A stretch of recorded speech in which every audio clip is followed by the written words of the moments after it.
मैंने जो भी किया मैंने ठीक किया। कराची में 70 साला शख्स का लर्जा खेज कत्ल। खातून ने 70 साला शख्स के टुकड़े टुकड़े कर दिए। वारदात के बाद जिस्मानी अज़ा बालकनी से सड़क पर फेंक दिए। कुछ देर बाद खातून फ्लैट से नीचे आई और अज़ा उठाकर वापस चली गई। रात गई मुलजिमा की बहन आई। मुलजिमा ने अपनी बच्ची उसके साथ रवाना कर दी। सिक्योरिटी गार्ड की इत्तला पर पुलिस फ्लैट पर पहुंची तो खातून सो रही थी। खातून ने मकतूल शेख सुहेल को कत्ल करने का एतराफ़ कर लिया।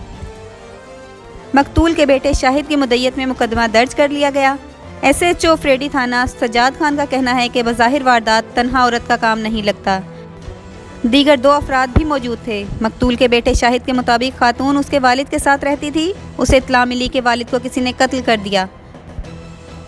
मैं पहुंचा तो लाश स्टोर नुमा कमरे में पड़ी थी। कत्ल होने वाला शख्स 70 साला सुहेल शादीशुदा और 8 बच्चों का बाप था।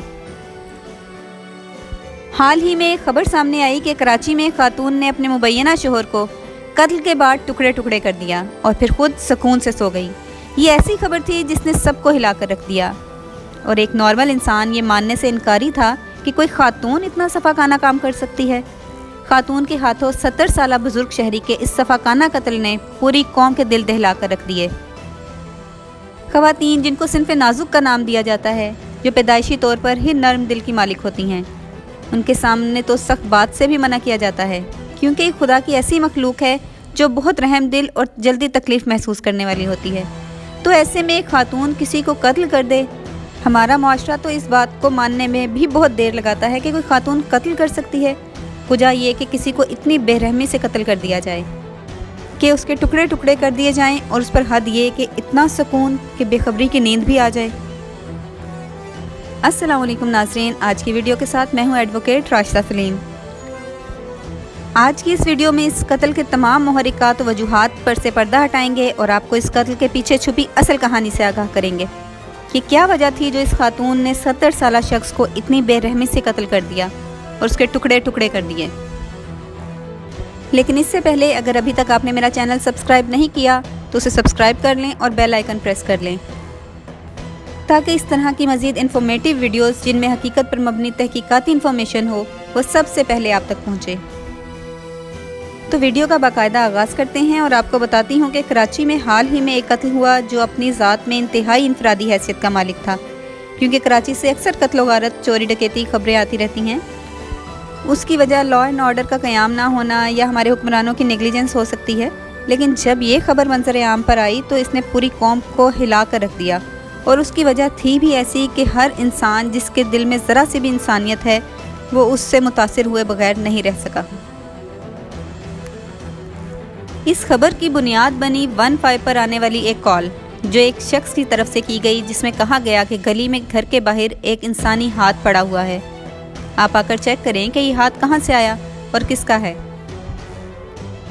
15 पुलिस इस कॉल पर उस जगह पहुंचती है जहां से कॉल आई थी और इर्द गिर्द के लोगों से इब्तदाई तहकीकात शुरू करती है, जिससे उन्हें पता चलता है कि जिस हाथ के पड़े होने की इत्तला पर वो वहां पहुंचे हैं उस हाथ को एक खातून उठाकर अपने घर की जानिब ले गई है।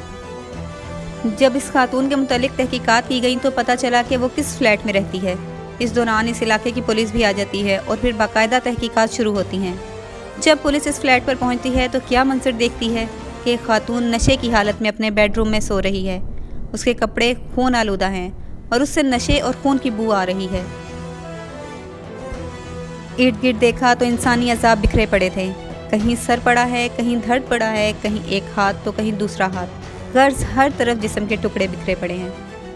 और जब खातून को जगाया और उससे पूछा गया कि ये सब क्या है तो उसने कहा ये सब उसके शोहर के जिस्म के टुकड़े हैं और उसको उसने खुद कत्ल किया है।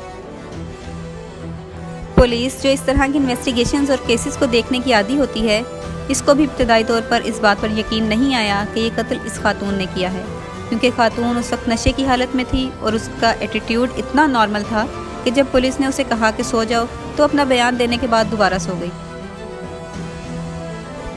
पुलिस ने दीगर कमरों का जायज़ा लिया और मकतूल के जिस्म के सारे टुकड़े इकट्ठे किए, खातून को हिरासत में लिया और पुलिस स्टेशन आ गई।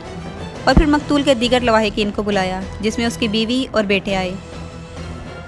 बेटे से जब पूछा गया कि उसे इस कत्ल और इस खातून के बारे में पता है जिसने कत्ल किया है, تو اس پر اس نے بتایا کہ یہ خاتون کافی عرصے سے میرے والد کے ساتھ رہ رہی ہے، اس نے اس سے نکاح کیا ہے یا نہیں اس بارے میں کچھ نہیں جانتا۔ جب پڑوسیوں سے پوچھا گیا تو انہوں نے بتایا کہ دونوں کافی عرصے سے یہاں مقیم ہیں، خاتون اکثر یہاں پر آتی ہے اور اکثر ان کے گھر سے لڑائی جھگڑے کی آوازیں آتی ہیں، جو کہ اخراجات اور پیسے نہ ہونے کی وجہ سے ہوتی تھی۔ جب اس لاش کا پوسٹ مارٹم کیا گیا تو ہاسپٹل کی سرجن نے بتایا مقتول کو انتہائی بے دردی سے قتل کیا گیا ہے۔ مقتول کے سر پر کسی بھاری ہتھیار سے وار کیا گیا ہے کیونکہ اس کا دماغ واضح نظر آ رہا تھا اور کھوپڑی پر 3 فریکچر تھے۔ پولیس سرجن نے بتایا کہ اس کا سر جسم سے الگ کر دیا گیا تھا اور ہاتھ کلائیوں سے کاٹ دیے گئے تھے اور جسم پر بہت زیادہ زخموں کے نشان تھے۔ ڈاکٹر نے اپنا ابتدائی تجزیہ دیتے ہوئے کہا کہ لگتا ہے جیسے پہلے قتل کیا گیا پھر ٹکڑے کر دیے گئے کسی تیز دھار آلے کی مدد سے، اور اس بات کا ثبوت ملزمہ نے اپنے بیان میں دیا کہ اس نے پلاس کے زوردار وار سے مقتول کے سر پر ضرب لگائی جس سے اس کی موت واقع ہو گئی، اور پھر دیگر تیز دھار آلات سے اس نے اس کے ٹکڑے ٹکڑے کر دیے۔ خاتون کو بھی طبی معائنے کے لیے ہاسپٹل لایا گیا تھا، وہ نشے کی حالت میں تھی اور اس نے آئس کا نشہ کیا ہوا تھا۔ اس کا رویہ کافی ان ایکسپیکٹڈ تھا، اس نے خود ڈاکٹرز کو بتایا کہ وہ نشہ کرتی ہے۔ اگر بات کی جائے مقتول کی تو وہ خود شادی شدہ تھا اور اس کے 8 بچے تھے۔ وہ کراچی کا رہائشی تھا اور اس خاتون کے ساتھ پچھلے 6-7 سال سے تعلق میں تھا اور ایک فلیٹ میں اس کے ساتھ رہ رہا تھا۔ پولیس کے مطابق مقتول اور ملزمہ یعنی جس نے اس 70 سالہ شخص کو قتل کیا ان کے ساتھ ایک بچی بھی رہ رہی تھی جس کو ملزمہ نے اپنی بیٹی بتایا ہے، یعنی یہ بچی ان دونوں کی بیٹی تھی۔ جب خاندان والوں نے اس بات کا ثبوت مانگا کہ یہ بچی واقعی مقتول کی بیٹی ہے تو اس کے لیے انہوں نے DNA کروانا چاہا، پر خاتون نے ایسا کرنے سے منع کر دیا۔ پولیس کہتی ہے کہ ممکنہ طور پر خاتون اس قتل کی ذمہ دار ہے، اور قتل کی وجہ جو ابتدائی طور پر سامنے آئی ہے وہ گھریلو جھگڑے ہیں۔ اگر بات کریں ملزمہ کی تو اس کا رویہ انتہائی نارمل ہے، جیسے کچھ ہوا ہی نہ ہو۔ اس نے اپنے بیان میں بتایا کہ مقتول سے مارتا پیٹتا تھا، تجھے قتل کروا دوں گا، یہ کروا دوں گا، کیونکہ اس کو مجھے بھی ٹارگٹ بنا کے قتل کروانا۔ وہ میرے لیے تو ایک تصویر بھی بنا کے لایا تھا کہ یہ تیرا انجام یہ ہوگا۔ مقتول اس کی مذہبی چیزوں کی بے حرمتی کرتا تھا اور اس کو مجبور کرتا تھا کہ وہ اپنا مذہب تبدیل کر لے۔ کیا ایشوز تھے آپ کے؟ یہ اسلام قبول کروانا چاہتا تھا مجھ سے زبردستی۔ ٹھیک ہے، چلو۔ اور یہ بچی میری بھائی کی بچی جو بہن ہے میری، اس کے گلے میں کراس تھی، اس کو پھینکنا، یہ بے رحمتی کرنا، یہ سب کرتا تھا۔ ملزمہ نے یہ بھی کہا کہ مقتول نے اس کی بہن اور اس کے بچوں کو قتل کروا دیا ہے۔ قتل کروائے وہ کہاں ہیں؟ میری بہن بچی کہاں گئی؟ وہ ان کا آج تک پتہ نہیں چلا۔ ملزمہ کا کہنا تھا کہ مقتول اس کے بھائی اور اس کے باپ پر چوری کے الزام لگاتا تھا۔ وہ ان پہ الزام لگاتا ہے پیسوں پہ، چوریوں پہ، اور میرے باپ کے اوپر، بھائیوں کے اوپر اس نے چوریوں کے الزام لگائے۔ ملزمہ کا کہنا تھا کہ مقتول اس کے خاندان کے بچوں کو نشہ آور اشیاء کھلاتا تھا اور ان کے ساتھ نازیبا حرکات کرتا تھا۔ اور یہ میری چھوٹے چھوٹے بچے ہیں، ان کے ایک تو جاتا ہے ہمارے گھر میں زبردستی کہتا ہے کہ میرے ساتھ اس کو بھیجو، اس کے بعد یہ ان کو آئس کھلا رہا ہے، نشے کھلا رہا ہے۔ چھوٹی 8 سال کی بچی کو کوئی نشہ کھلا دیتا ہے، یہ ظلم نہیں، ان کی عزتوں پہ ہاتھ ڈال رہا ہے۔ بیان دیتے ہوئے ملزمہ نے یہ بھی بتایا کہ مقتول اس کو متعدد بار قتل کی دھمکیاں دے چکا ہے اور زبردستی اس کو اپنے ساتھ رکھنا چاہتا تھا۔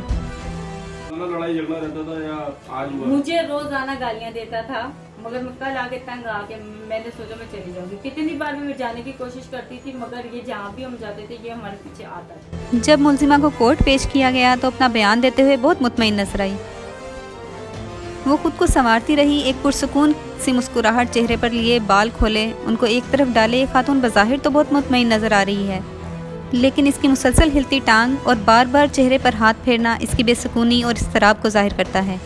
ماہرین نفسیات کے مطابق انسان مسلسل اپنی ٹانگ اس وقت ہلاتا ہے جب وہ حقیقت میں کچھ اور سوچ رہا ہوتا ہے، جو بظاہر وہ کر رہا ہے دماغ میں اس کے برعکس سوچ رہا ہوتا ہے۔ عدالت میں پیشی پر آئی اس خاتون سے جب پوچھا گیا کہ کیا قتل اس نے کیا ہے تو اس نے بڑی ادا سے ہاں میں جواب دیا اور آگے چلی گئی۔ خاتون کا یہ رویہ بہت کچھ کہتا ہے۔ دیکھنے والے کو لگتا ہے کہ ملزمہ بہت مطمئن ہے، لیکن در حقیقت وہ بہت بے چین ہے۔ वो ऐसा शो तो कर रही है कि उसे इस कत्ल से कोई फ़र्क नहीं पड़ता, लेकिन उसका बार बार चेहरे पर हाथ फेरना इस बात की अक्कासी है कि उसके दिमाग में बहुत कुछ चल रहा है। उसको पता है कि इस कत्ल का अंजाम क्या होगा। उसको इस बात की भी आगाही है कि इसका नतीजा सिर्फ मौत है। जाए वक़ुआ से तमाम शवाहिद इकट्ठे करने के बाद जो तफसीलात सामने आई हैं, उसमें मकतूल की शनाख्त 70 साला सुहेल के नाम से हुई है। कराची का रिहायशी था और उसके 8 बच्चे थे। हालाए कत्ल में छुरी, हथौड़ा और दीगर सामान बरामद हुआ है। मकतूल के 4 बेटे और 4 बेटियां हैं। मकतूल मज़हब से मुसलमान है, जबकि मुलजिमा की तफसीलात में कराची की रिहायशी है वो मज़हब से ईसाई है। मुलजिमा ने अपने बयान में यह भी बताया कि मकतूल उसके मज़हब का मजाक बनाता और उसकी मुक़द्दस चीज़ों की बेहुरमती करता। मुलजिमा ने खुद को बेगुनाह करार देने की कोशिश तो की है, लेकिन तमाम सबूत और शवाहिद मुलजिमा को ही कातिल साबित करते हैं। अब देखना यह है क्या वाकई ये कत्ल मुलजिमा ने किया है या इसके साथ कोई और भी मुलव्वस है। ये भी देखना है कि कानून इस कत्ल को कैसे और कितनी जल्द इंसाफ तक पहुंचाता है, क्योंकि अगर इस कत्ल का जल्द से जल्द कोई अंजाम सामने ना आया तो खुदा ना खास्ता ये मज़ीद ऐसी वारदात को जन्म दे सकता है। ये हौसला अफजाई करेगा ऐसे कातिलों की जो किसी भी वजह से किसी भी इंसान को इतनी बेरहमी से कत्ल करने का सोच रहे हैं। या कहीं ऐसा तो नहीं कि यह भी सियालकोट सानहे की तरह एक तरह का मज़हब के नाम पर किया गया कत्ल हो। आप लोगों को क्या लगता है या आपकी इस बारे में क्या राय है, ये मुझे कमेंट बॉक्स में ज़रूर बताइएगा। Thank you for watching my video. अल्लाह हाफिज़।